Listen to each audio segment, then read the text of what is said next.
Perang Dunia Ketiga menurut perspektif Islam. Dalam ajaran Islam, tidak ada istilah khusus, Perang Dunia Ketiga atau Perang Dunia Keempat.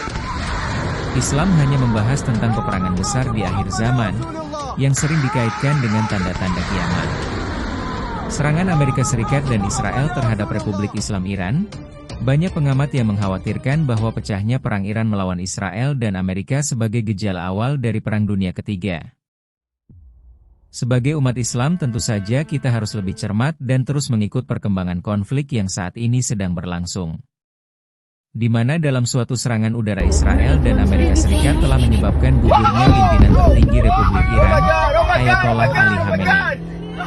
Kabar ini dibenarkan oleh stasiun televisi pemerintah Iran yang juga mengumumkan 40 hari masa berkabung dan 7 hari libur nasional menyusul wafatnya pemimpin tertinggi Iran, Ali Khamenei. Dalam beberapa hadis, Rasulullah menyebutkan akan terjadi perang besar di akhir zaman yang disebut Al-Malhamah Al-Kubra. Artinya, perang dahsyat, perang besar. Hadis riwayat Abu Dawud dan Ibnu Majah menyebutkan bahwa perang ini akan terjadi sebelum munculnya Dajjal. Ciri-cirinya menurut hadis terjadi antara kaum muslimin dan bangsa Romawi, sering ditafsirkan sebagai kekuatan besar barat. Jumlah korban sangat besar. Setelah perang besar itu, akan muncul Dajjal, fitnah terbesar dalam sejarah manusia. Rasulullah bersabda, hadis riwayat Muslim. Tidak ada fitnah sejak penciptaan Adam sampai hari kiamat yang lebih besar daripada fitnah Dajjal. Dajjal bukan sekadar tokoh politik, tetapi ujian keimanan yang sangat berat. Turunnya Nabi Isa. Menurut akidah Ahlus Sunnah, Nabi Isa akan turun kembali ke bumi. Beliau akan membunuh Dajjal sampai terjadi masa damai dan keadilan. Apakah perang akhir zaman sama dengan Perang Dunia III? Para ulama menegaskan, tidak boleh memastikan bahwa konflik global modern yang sekarang terjadi sama dengan Al-Malhamah Al-Kubra atau perang besar akhir zaman. Karena kita tidak dapat menentukan dan menebak kapan waktunya perang akhir zaman itu akan terjadi. Lantas bagaimana sikap kita sebagai seorang muslim? Ketiga, Islam mengajarkan kepada kita agar kita selalu waspada atas berita yang beredar saat ini. Jangan sampai termakan oleh berita hoax yang menyebabkan ketakuran yang berlebihan. Ingatlah kita pada firman Allah Subhanahu wa Ta'ala dalam surah Luqman ayat 34. Dan tidaklah pengetahuan tentang hari kiamat itu melainkan di sisi Allah. Demikian yang dapat kami sampaikan. Semoga kita semua senantiasa dalam lindungan dari Allah Subhanahu wa Ta'ala. Amin ya Rabbal Alamin.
رسول الله يا أبا القاسم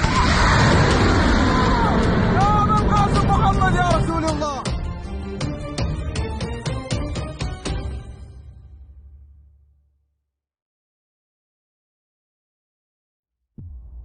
ليه مصر